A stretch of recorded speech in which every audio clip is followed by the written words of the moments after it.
Hi, Ling. I was gonna say, look, one day the flag, I treasure the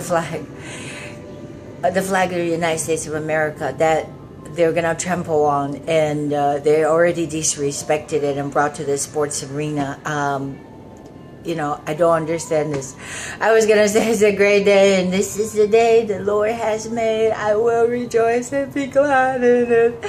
But I am not. I'm not rejoicing. You know, whatever the message, I hate to say this, what they're trying to bring, it's wrong. By tearing down the Charlottesville Confederate soldiers, I don't know if you saw that, a big black woman climb up there and heroically, and there was a bunch of white people. I don't get it. I suppose, you know, now everybody is so brainwashed to hate white people. I don't understand that. And I think it's a global scheme. I am not white, okay? And I'm not just trying to defend one race against another. I mean, I know some intelligent black people. I personally do. And like I said, I look up to Ben Carson. You know, just for example, Alan West, even Larry Elders, and they're capitalists. Conservatives are capitalists. They believe in you creating the future for yourself, and that's what the United States of America, it's not divided States of America, but it is so divided, and the globalists are attacking us. It's working, because now, you know, you've attacked the white people for so long, and finally they just can't take it anymore.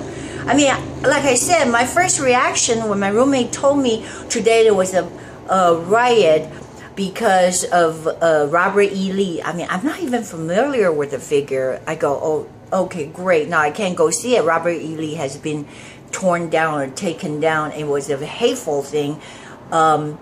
So, because he was a general for the Confederate. My first reaction, truthfully, is like, why mess with a monument?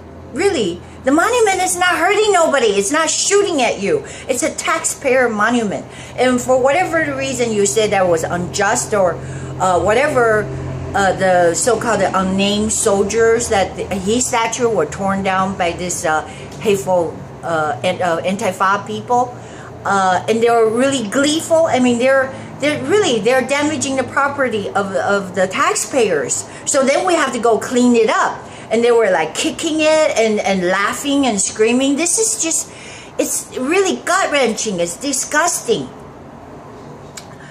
Stop it. Because you keep pushing on your agenda for so long. Again, you know, I'm not a racist. I can be. I've been in subject of discrimination. I mean, honestly, a lot of white people don't like me.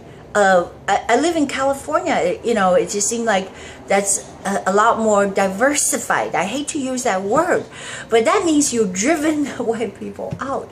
When I went to Colorado, when I started going to this eugenics in Denver, one time I stayed in Parker, Colorado, which is more rural, and there are more like so-called old white folks, older generations, and very religious.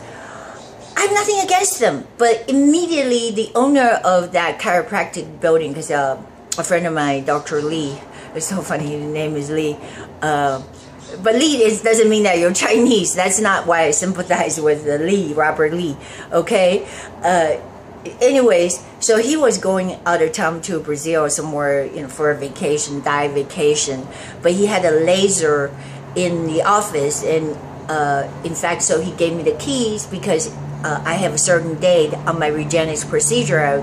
I said I would like to be able to use the laser, but it was after hours, after 5 or 6 or whatever. Like I said, the owner of the building, I don't want to mention his name, he was always, like every time I go in there, he was staring at me like glare. You know, when you sense it in your spirit. So I mean, I can feel it, but you know, I'm not gonna be like, oh, sensitive. Oh my God, I'm so sensitive. I mean, I'm pretty much gung-ho. I'm friendly to everybody. I mean, blacks like me, whites like me. Everybody likes me, right? Except for I hate to say white women. They hate me, but you know, that's okay. That's okay. I mean, I can totally deal with it.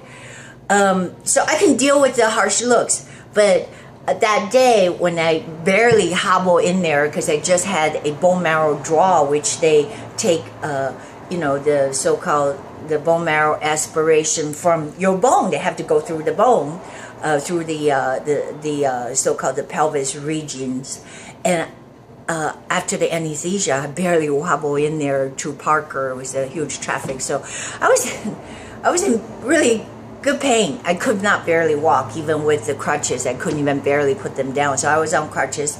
Somehow I got to the laser. I barely turned it on. Somehow the owner, because it's a small town, Parker, Colorado, it's small. The owner got wind of it.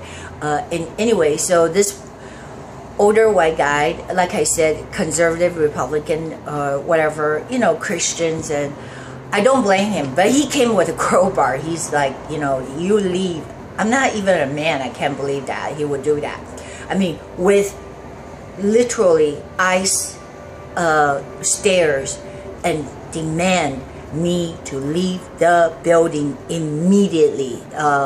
You know, I mean, good thing it was not a shotgun, but a crowbar. I was like going, okay. Demanded it, so he confiscated the key. I was in shock and I was crying. I said, call Dr. Lee. He gave me permission. He said, I don't care. He just did not like me. So with that said, I can see that the white people they're just fed up. I mean, there are discriminations, don't get me wrong, but they're fed up with you every day in their face, like Ferguson's. I mean, I seen the camps, they're looting, burning, they're just sucks.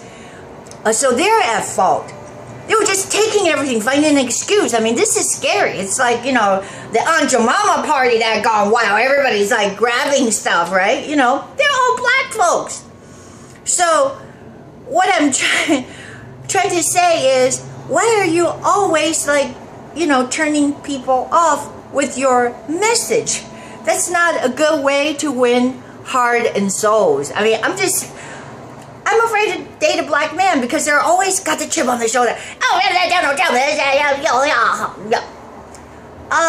mean, I had black friends that are just nice and cordial. They're perfect gentlemen, but I don't know why, like, but there's more and more of the you know, the jump on the bandwagon, the ones that are affected by either Jesse Jackson or Sharpton, but, you know, they're thugs.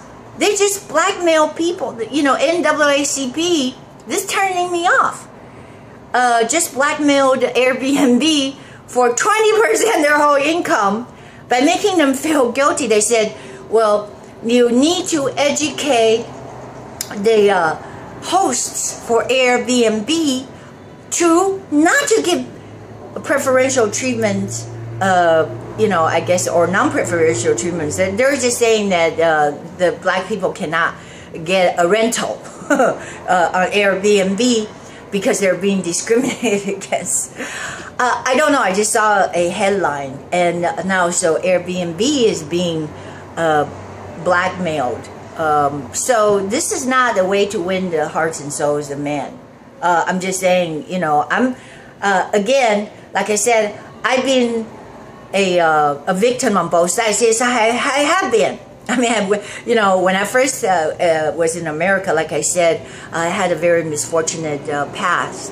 But I could not recognize, I don't understand English. And I somehow drove to 112 Street somewhere in Inglewood. I got beaten the crap out of me by some black folks and raped. It's not funny. But what I'm saying is, I have to heal, because if I hold on to it, it's gonna fester and it's gonna eat you up, and that's not right. Let's not do that. You have the reason why George Soros loved to stir this up. You know, I'm sad, and Google also, like, censoring now Diamond and Silk, every conservative speaker, that people just express their minds. They're conservative. They say, oh no, we were not gonna give you any advertisement. In fact, whatever the money accrued, they're probably gonna confiscate. So I'm calling for the antitrust investigation upon Google, YouTube, because they, you know, it's antitrust. This is scary. They are the giants. I mean, I'm talking about the Facebooks. They're the giants of all these search engines of social network. They can brainwash you, only reveal to you what they want you to see. So pretty soon, I hate to say this, maybe you try to Google the word Robert E. Lee, they'll, immediately will come up a racist, the Southern general that's erased from the face of the earth, or whatever. Or, if you Google the word Jason Kessler, he's the organizer behind the protest against removal of Robert E. Lee's statue. Why don't MSM interview him? Because he needs to tell his side of the story. I think this is how the society is supposed to work. That you listen to one side, listen to the other. That's what Donald Trump said. We just need to know what the heck is going on. Now, they were outnumbered by the Antifa. Don't you forget that. I saw the same video.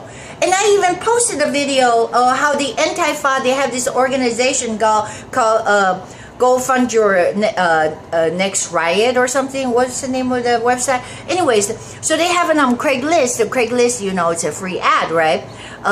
They're hiring $20 an hour. I'm not giving you ideas. Actors that to go to these riots and stage these events, stump people. This is not a joke. Soros, they are the evil behind all this. They love to divide and conquer, because when a nation falls and they can grab everything cheaply, then that's what they did in Europe.